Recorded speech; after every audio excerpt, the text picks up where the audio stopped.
Hi everyone, thank you for watching.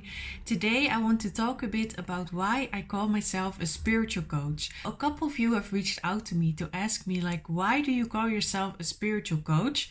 And also a few people that knew me a bit longer asked me, why did you change from humanistic counselor to spiritual coach? Now there are a couple of reasons for that.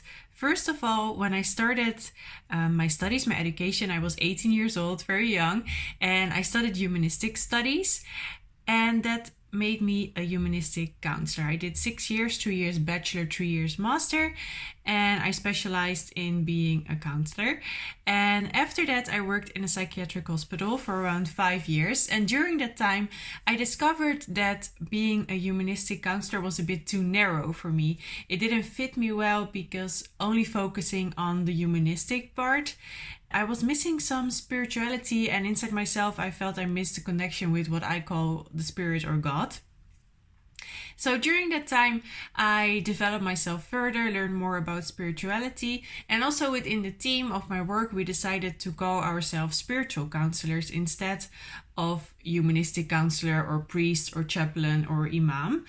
So people could talk with us about existential questions, or if they really wanted a specific background, they could ask for a priest or a humanistic counselor in my case. So there were different options. And that felt kind of good, spiritual counselor. So I liked that and I kept that on while I was working.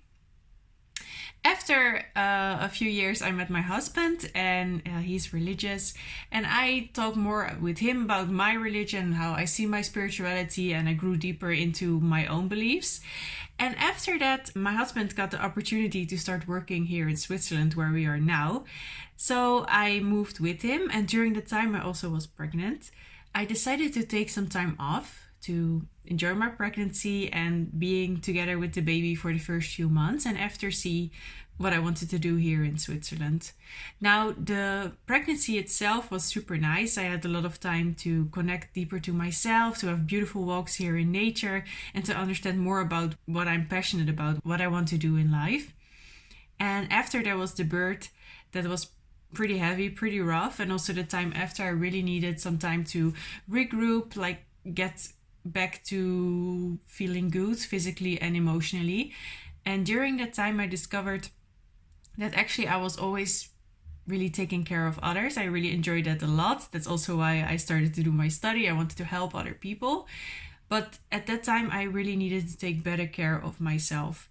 And doing that, I saw that made me so much happier and so much more relaxed than what I was before. So I also wanted to integrate that part of me into my business, into what I do for a living. So the self-care and the self-love part. So motherhood also really changed me in that perspective. After that, I decided to go back into the business, and I wanted to start something for myself, which I can combine with being a mom and being a homemaker, which I also enjoy.